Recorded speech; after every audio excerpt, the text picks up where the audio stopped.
அனைத்து நல்லவங்களுக்கும் வணக்கம். இது அரசியல் உண்மைகளையும் தாண்டி நேற்றிருந்து ஒரு 2-3 சேனல்கள் எல்லாமே தனது கருத்து கணிப்புகளை வெளியிட்டிருந்தாங்க. நிறைய ஆங்கில சேனல் கூட கருத்து கணிப்புகளை வெளியிட்டிருந்தாங்க. ஏன்னா இது வந்து இறுதியான நாள், அதாவது நாளைக்கு எலெக்ஷன் ஸ்டார்ட் ஆகுது. நாளைக்குன்னா 19ஆம் தேதி ஸ்டார்ட் பண்ணுறாங்க இல்லையா? அதற்கு முன்னாடி இந்த 6 மணி வரைக்கும் தான் கருத்து கணிப்புகளை வெளியிடணும். அதுக்கு மேலே ஆக்சுவலாக வெளியிடக்கூடாது. மீண்டும் எப்போ வெளியிடணும் அப்படின்னா, நம்ம கவுண்டிங் வருது இல்லையா? கவுண்டிங்க்கு ஜூன் 4ஆம் தேதினா ஜூன் 2ஆம் தேதி தான் மொத்த எலெக்ஷன் ப்ராசஸ் எல்லாமே முடியுது. ஜூன் 3ஆம் தேதி எக்ஸிட் போல் அப்படின்னு சொல்லிட்டு விடுவாங்க. அந்த எக்ஸிட் போல் வர ரிசல்ட்டு தான் வந்து பெரும்பாலும் மேட்சாக இருக்கும். அதில் பார்த்திங்க அப்படின்னா தமிழக ஊடகங்களை விட தேசிய ஊடகங்கள் இருக்காங்க இல்லையா, அவங்க என்ன பண்ணுவாங்கன்னா பெரிதளவுக்கு ப்ரிடிக்ஷன் பண்ணுவாங்க. இது வரைக்கும் அதுலேயும் நம்ம எப்படி கெஸ் பண்ணி எடுக்கணும் அப்படின்னா, மொத்தம் ஒரு 10லேருந்து ஒரு 15 சேனல் வெளியிடுவாங்க. அதில் மேக்ஸிமம் யார் என்ன சொல்கிறாங்களோ அந்த ரிசல்ட் வரும். மேக்ஸிமம் பாதி பேர் இவங்க பாதி பேர் அவங்கன்னா அது டவுட் வரும். இது வரைக்கும் அப்படி தான் அமைந்திருக்கிறது. ஆனால் அதையும் தாண்டி இப்போ தமிழகத்தில் சொன்ன கருத்து கணிப்புகளில் பிரதானமாக எல்லாருமே கோயம்புத்தூர் பற்றின ரிசல்ட்டை தான் பெரிய அளவுக்கு தேடிட்டு இருந்தாங்க, அலசிட்டு இருந்தாங்க. அதனால் நம்ம கோயம்புத்தூரை பற்றி எல்லா கருத்து கணிப்புகளும் என்ன சொல்ல வராங்க, மற்ற நிகழ்வுகள் கருத்து கணிப்புகளை நம்பலாமான்ற மாதிரி ஒரு சில துணுக்குகளோடு அந்த வீடியோ பதிவை நம்ம பார்க்க போகிறோம். ஸோ வீடியோ பொறுத்த மாதிரி நீங்கள் நம்ம சேனல் சப்ஸ்கிரைப் பண்ணலாம், சப்ஸ்கிரைப் பண்ணிவிட்டு வாங்க. மறக்காமல் பெல் பட்டன் கிளிக் பண்ணி ஆல் ஆப்ஷன்ஸ் கொடுங்க. வீடியோ கொடுக்கலாம்.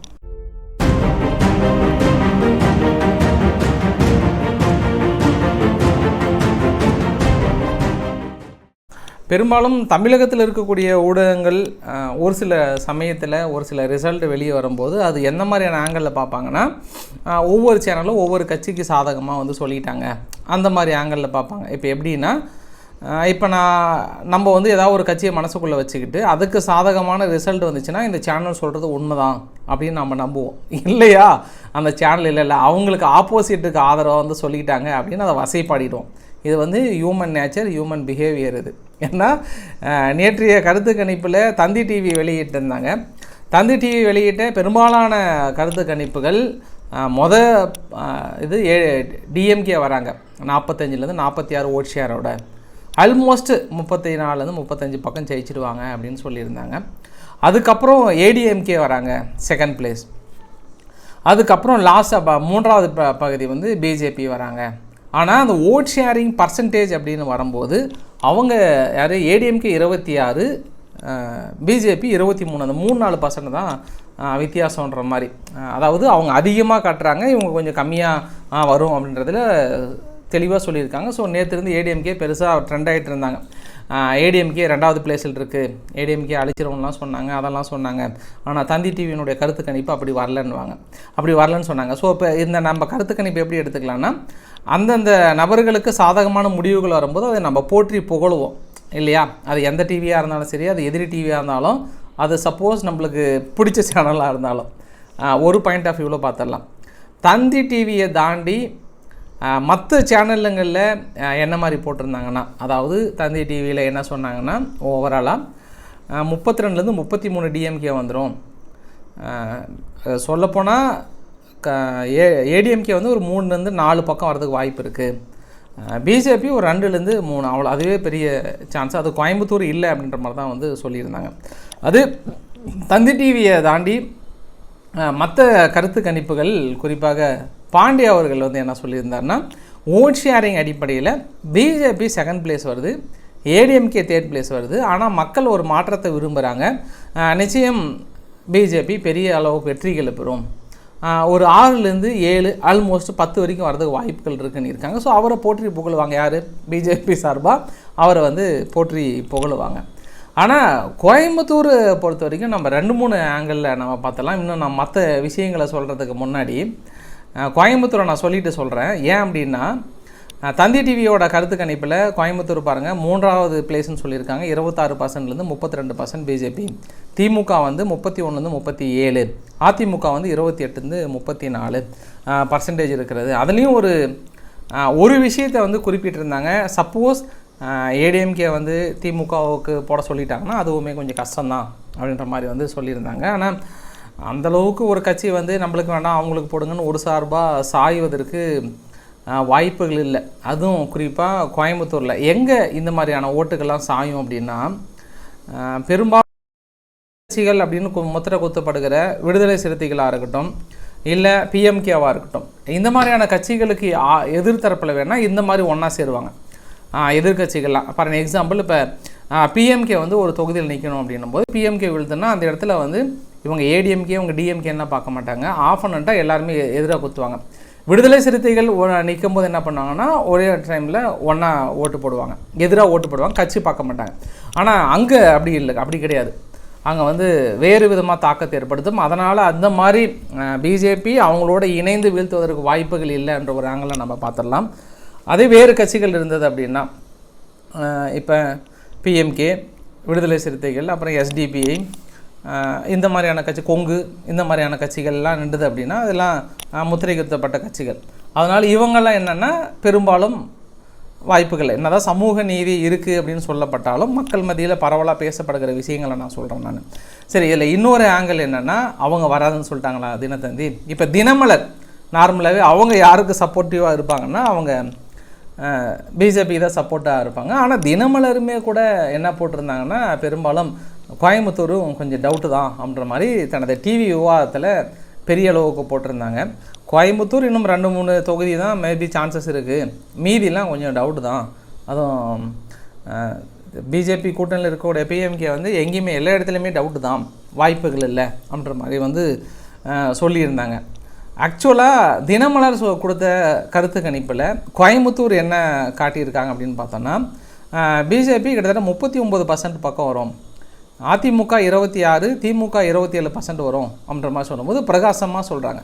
அது மட்டும் இல்லை, திருநெல்வேலியில் நயனார் நாகேந்திரன் அவர்களுக்கு 43% பக்கம் கொடுத்துருக்காங்க, திமுக 35% தான், பெரிய ஓட் ஷேரிங்கை வந்து சொல்லியிருந்தாங்க. தேனியில் குறிப்பாக டிடிவி அவர்கள் பார்த்திங்கன்னா 54% பக்கம் போட்டிருந்தாங்க, அவர் அமோகமாக வெற்றி பெற்றுவார், பெரிய ஒரு மேஜர் வித்தியாசம் வரும் அப்படின்னாங்க. ஸோ இந்த மாதிரியான சான்சஸ் வந்து இவங்களுக்கு சேர்த்தி சொல்கிறாங்க. அப்போ அதே போல் லயோலா கல்லூரியுடைய முன்னாள் மாணவர்கள்லாம் என்ன சொன்னேன், அந்த ஒரு கருத்து கணிப்பு நடத்துவாங்க. அங்கே வந்து கோயம்புத்தூர் அண்ணாமலை அவர்கள் வரலன்னா நான் வந்து இதே ரிசைன் பண்ணிட்டு போயிடுறேன், நான் இதுக்கப்புறம் கருத்து கணிப்பே எடுக்க மாட்டேன், 1 லட்சம் ஓட்டு வித்தியாசத்தில் ஜெயிப்பார் அப்படின்ற மாதிரி வந்து அவங்க சொல்லியிருக்காங்க. எது எப்படியோ 2 ஆங்கிளில் முழுமையாக நம்புகிறாங்க. திமுக தரப்புலையும் ஏடிஎம்கே தரப்புலையும் என்ன சொல்கிறாங்கன்னா பூத் லெவலில் இறங்கி வேலை செய்கிற அளவுக்கு எங்கள் கிட்ட ஆள் இருக்குது, இன்னுமே பிஜேபியில் பூத் லெவலில் இறங்கி வேலை செய்கிறதுக்கெலாம் ஆள் இல்லை, எக்ஸ் தளத்துலேயும் ஃபேஸ்புக்லேயும் இறங்கி வேலை செய்கிறதுக்கு ஆள் இருக்குது, இன்ன வரைக்கும் அவங்க பூத்தில் எத்தனை பேர் இறங்கி போட்டு அவங்க பண்ணுவாங்க அப்படின்லாம் கிடையாதுன்ற மாதிரி சொல்லியிருக்காங்க. ஆனால் பிரதானமாக பணம் வந்து அதிகமாக ஃபஸ்ட்டு திமுக அதிகமாக கொடுக்குறாங்க, அதில் ஃபுல் அண்ட் ஃபுல் வந்து ஏன்னா இது வரைக்கும் பணம் கொடுக்கல அப்படின்ற ஒரு கம்ப்ளைண்ட் யாருமே வந்ததே இல்லை. திமுக வந்து முதன்மையாக கொடுக்குறாங்க, அதில் வந்து 1000%, 1,00,000% நீங்கள் நம்பலாம். மினிமம் 500, மேக்ஸிமம் அந்தந்த வேட்பாளர்கள் அந்த இவங்களை பொறுத்து. ஏடிஎம்கே இன்னும் எவ்வளோ கொடுக்குறாங்கன்னு தெரியல, பிஜேபி இன்னும் ஃபுல்லாக எனக்கு தகவல் வரல, இன்ன வரைக்கும் கொடுத்த மாதிரி எனக்கு எதுவும் தகவல் வரல. ஆனால் இங்கே எங்கள் புதுச்சேரியில் மட்டும் ஏடிஎம்கே ரொம்ப ஏஜ் தான் அவர், புதுச்சேரியோட வேட்பாளர் ஏடிஎம்கேடைய 34 வயசு தான் அவருக்கு. அவர் என்ன பண்ணுறாரு, நான் பணம் கொடுக்காமல் நேர்மையான முறையில் நான் தேர்தல் நிற்கணும்னு நினைக்கிறேன். ஆனால் ஆஃபனன் தரப்பு குறிப்பாக காங்கிரஸும் பிஜேபியும் பெரிய அளவுக்கு பணத்தை கொடுக்குறாங்க, அதை வந்து நீங்கள் தடுத்தே ஆகணும், தேர்தல் ஆணையம் வந்து செயலிழந்து விட்டதை நான் வந்து புறக்கணிக்கிறேன் அப்படின்னு சொல்லிட்டு 2 கட்சிகள் மீதும் அதாவது பணத்தை கொடுக்குறாங்கன்ற ஒரு குற்றச்சாட்டை வச்சுருந்தாங்க. ஒன்றே இன்றைக்கி எனக்கு தெரிஞ்சு நீலகிரியில் திமுக நிர்வாகி ஒருத்தர் வந்து 8.6 லட்சம் பக்கம் பிடிச்சிருந்தாங்கன்ற ஒரு தகவலை வந்து சொல்லியிருந்தாங்க. மீதி மற்றபடி அங்கங்கே ஒரு சில சின்ன சின்ன விஷயங்களை வந்து மாட்டியிருந்தாங்க. ஆனால் பிரதானமாக மீண்டும் ஒரு தடவை நான் அழுத்தி சொல்கிறேன், நீங்கள் எத்தனை பேர் நீங்கள் இதை மறுத்தாலும் சரி, மறுக்கவில்லை என்றாலும் சரி, நான் என் கண் கூட இப்போ கூட நான் பார்த்துட்டு வந்த செய்தி என்ன அப்படின்னா, கண்ணில் எதிராக பார்த்தது பெரிய அளவுக்கு பணத்தை நம்பி இருக்காங்க, பணத்தை ஃபுல்லாக இறைக்கிறாங்க அப்படின்றதுல தெளிவாக தெரியுது. சரி, மேஜராக இன்னொரு பாயிண்ட் ஆஃப் வியூவில் இப்போ நீங்கள் எனக்கு தெரிஞ்சு கருத்து கணிப்புகள் அப்படின்னு வரும்போது கோயம்புத்தூர் மட்டும் சொல்லி முடிச்சு நான் அடுத்து மூவ் பண்ணுறேன். கோயம்புத்தூரில் ஒரே ஒரு விஷயம் என்னென்னா, ஒரு 2 கருத்து கணிப்புகள் மட்டும் பிஜேபி வராதுன்னு போட்டிருக்காங்க. மீதி மேஜராக இங்கிலீஷ் சேனலில் கூட பார்த்திங்க அப்படின்னா ஒரு 2 சேனல் டிவி சிஎன்எக்ஸ் அப்படின்ற ஒரு போல் சேனல் என்ன பண்ணியிருக்காங்கன்னா 37% வாய்ப்பு இருக்குது, பிஜேபிக்குன்ற மாதிரி சொன்னாங்க. திமுகவுக்கு 32 தான் இருக்காங்க. இடிஜி ரிசர்ச் அப்படின்ற ஒப்பீனியன் போல் என்ன பண்ணியிருக்காங்கன்னா இல்லை 44% பிஜேபிக்குன்ற மாதிரி வந்து சொல்லியிருந்தாங்க. அப்போ ஆங்கில ஊடகங்கள் எல்லாமே வந்து பெரும்பாலும் இங்கே பிஜேபி வருன்ற மாதிரி சொல்லியிருக்காங்க. தமிழக ஊடகங்கள் மட்டும் ஒரு சில ஊடகங்கள் எல்லாம் வரதுக்கு வாய்ப்பு இல்லை. அதுவுமே எப்படி போட்டிருக்காங்கன்னா 32, 36, 36, 38 அந்த பர்சன்டேஜ் பேஸில் வந்து போட்டிருந்தாங்க. பிரதானமாக பிஜேபி எங்கே வரும் அப்படின்னு ஒரு சில கருத்து கணிப்புகள் தினமலர் இவங்கெல்லாம் வந்து என்ன சொன்னாங்கன்னா கோயம்புத்தூர், வெள்ளூர், தருமபுரி, நாமக்கல், திருப்பூர், கரூர், பெரம்பலூர், மதுரை, தேனி, ராமநாதபுரம், திருநெல்வேலி, கன்னியாகுமரி, சிவகங்கை, சென்ட்ரல் சென்னை, பொள்ளாச்சி இவ்வளோ இடங்களுக்கும் வாய்ப்பு இருக்கிறது அப்படின்னு தினமலர் தரப்பில் ஒரு ப்ரெடிக்ஷனை விட்டுருக்காங்க. இந்த ப்ரெடிக்ஷனை கேட்டு திமுக தரப்பில் சிரிச்சே கீழே விழுந்துட்டாங்க. ஏங்க என்னங்க சொல்கிறீங்க, 40 நாங்களே, 40 நம்மதே, நாடும் நம்மதே, நாட்டை காக்க வந்து அழைக்கிறேன்ற அளவுக்கு சொல்லிவிட்டு எப்படிங்க போடுவாங்க? அது இல்லாமல் ஓட் ஷேர் வந்து எங்ககிட்ட 50% பக்கம் இருக்குது, எந்த மொத்தமாக அவங்க விருப்பத்துக்கு போட்டுக்கிறதா அப்படின்னு திமுக தரப்பில் கடுமையாக எதிர்ப்பு தெரிவிச்சாங்க. அதோட எங்களோட கூட்டங்களை பார்த்தாவே தெரியுமே அப்படின்னு உடனடியாக பதில் கமெண்ட்டுமே நான் நிறைய விஷயங்களில் பார்த்துருந்தேன். ஸோ தேர்தலுக்கு முன்னாடி இருக்கக்கூடிய இந்த மாதிரி எலெக்ஷனுக்கு முன்னாடி இருக்கக்கூடிய கருத்து கணிப்புகள் மேஜராக ஒரு 60-70% தான் நம்மளால் ப்ரிடிக்ட் பண்ணி கரெக்டாக வருங்க. ஆக்சுவலாக பார்த்தாவே தெரிஞ்சுக்கலாம். அந்த ஆஃப்டர் த ரிசல்ட் அந்த எலெக்ஷன் டேட்டுக்கு அப்புறம் வருது இல்லை, அதுதான் நம்ம இப்போ தான் நம்ம நம்ப முடியும். ஆனால் ஒரு விஷயம், எல்லா ஆங்கில ஊடகங்களும் தமிழ்நாடு ஒரு பக்கம் திமுக தான் வருன்ற மாதிரி சொல்லியிருந்தாலும் மேஜராக அங்கே வந்துடும் அப்படின்ற மாதிரி சொல்லியிருக்காங்க. எங்கே மேல் இடத்துல பிஜேபி வந்துடும்னு இருக்காங்க. அதில் கூட எனக்கு என்ன சந்தேகம் அப்படின்னா, நீங்கள் இப்போ பார்க்குறீங்களே இதில் இந்த இடிஜி அப்படின்னு சொல்கிறாங்கல்ல, அந்த இடிஜி என்டிஏ 384ன்றாங்க, இந்தியா கூட்டணி 118ன்றாங்க, அதர்ஸ் 82ன்றாங்க. இதெல்லாம் கூட்டும்போது பார்த்திங்கன்னா இருக்கிற தொகுதியோட அதிகமான தொகுதி போயிட்டுருக்கு. ஸோ இது மாதிரி நம்பிக்கைகள் தான் கொஞ்சம் டவுட்டாக இருக்குது. என்னடா ஆளாளு கதையை விட்டுட்டு சும்மா இஷ்டத்துக்கு கவுண்டிங் போகிற மாதிரி நான் போட்டுக்கிறீங்களான்ற ஒரு எண்ணமும் அந்த இடத்துல வந்து வந்திருக்கிறது. ஸோ பார்க்கலாம். ஆனால் ஒரு விஷயம் தெளிவாக தெரியுது. இந்த கருத்து கணிப்புகள் மேஜராக லாஸ்ட் டைம் 2019 கூட இதே தினத்தந்தி என்ன பண்ணாங்கன்னா வேறு விதமான கருத்து கணிப்புகள் தான் கொடுத்துருந்தாங்க. அந்த கருத்து கணிப்புகள் வந்ததானா பெருசாக மேஜராக பழிக்கலை. தினத்தந்தி இதே கூட பெருசாக வரல. அவங்கவுங்களுக்கு சாதகமாக வெளியிடுவாங்கன்ற ஒரு நிதர்சனமான உண்மை. அடுத்த தடவை தேர்தல் ஆணையம் இந்த கருத்து கணிப்புகளும் தடை விதிச்சாங்கன்னா இன்னும் சிறப்பாக அம்சமாக இருக்கும். கரெக்டாக ஜனநாயக முறைப்படி தேர்தல் நடத்தும், பணம் கொடுக்கறது தவிர. நிர்மலா சீதாராமன் அவர்கள் தனது கணவரை அடக்க முடியாமல் தடுமாறி கொண்டிருக்கிறார்கள். ஏன்னா மீண்டும் பிஜேபி வந்தது அப்படின்னா நாடு ஒன்றும் இல்லாமல் போயிடும். மணிப்பூரை விட மிக மோசமான ஒரு சூழ்நிலை. பிஜேபி வந்தது அப்படின்னா இந்தியாவே கொட்டிச்சவராக போயிடும். அவ்வளோ முடிஞ்சே போயிடும். இந்தியாவை யாராலையும் காப்பாற்ற முடியாதுன்னு சொல்லிட்டு ஒரு நிதியமைச்சரோட கணவரே பிரதானமாக சொல்லும் போது இதற்கு அவங்க பதில் சொல்லி ஆகணுமா? அவங்க வீட்டில் இருக்கக்கூடிய சண்டையை வந்து வெளியில் வச்சு உலக மக்கள் அளவில் பிரதானமாக பேச பொருளாக வைக்கிறீங்களா? ஒருவேளை அவர் சாப்பாடு போடாமல் போயிட்டாரா என்னன்னு தெரியல. அதான் நான் அன்று சொல்கிறதா இன்றைக்கும் உலகத்திலே மனைவியை தைரியமாக எதிர்த்து பேசுகிற நபர்களில் இவரும் ஒருவர் பரவாயில்ல, பெலே எனக்கே கொஞ்சம் பொறாமையாக தான் இருக்கிறது அப்படின்னா பாருங்களேன். ஸோ ஃபைனலாக அந்த வீடியோவோட நிறைவு பகுதியில் முடிக்கணும் அப்படின்னா 2 டைலாகோட முடிச்சிடலாம். உதயநிதி ஸ்டாலின் அவர்கள் பிரதமரை வீட்டுக்கு அனுப்பும் வரை தூக்கம் இல்லை அப்படின்ட்டார். மேபி அவர் தூங்க மாட்டார் அப்படின்ற மாதிரி சொன்னார். அவர் வீட்டுக்கு இல்லை, நாட்டுக்கு இல்லை, ஒரு இரக்கமற்ற சர்வாதிகாரிகளுக்கு இடையே அதாவது சுயமரியாதைக்காரர்களுக்கும் இரக்கமற்ற சர்வாதிகாரிகளுக்கும் இடையே நடக்கிற போர் அப்படின்னு இருக்கிறாங்க. டிஎம்கே ஸ்டாலின் அவர்கள் என்ன சொல்லியிருக்காங்கன்னா, ஜிஎஸ்டி வரியிலிருந்து எல்லா விலையும் ஏற்றி வச்சுட்டு நாடே ஒன்றும் இல்லாமல் பண்ணிட்டாங்க. நம்ம வந்தால் மட்டும்தான் அந்த நாட்டை காக்க முடியும் அப்படின்னு சொல்லியிருக்காங்க. ஏடிஎம்கே வந்து ஒற்றை விரலால் ஓங்கி அடிப்போம், தமிழ்நாட்டை மீட்டெடுப்போம் அப்படின்னு சொல்லியிருக்காங்க.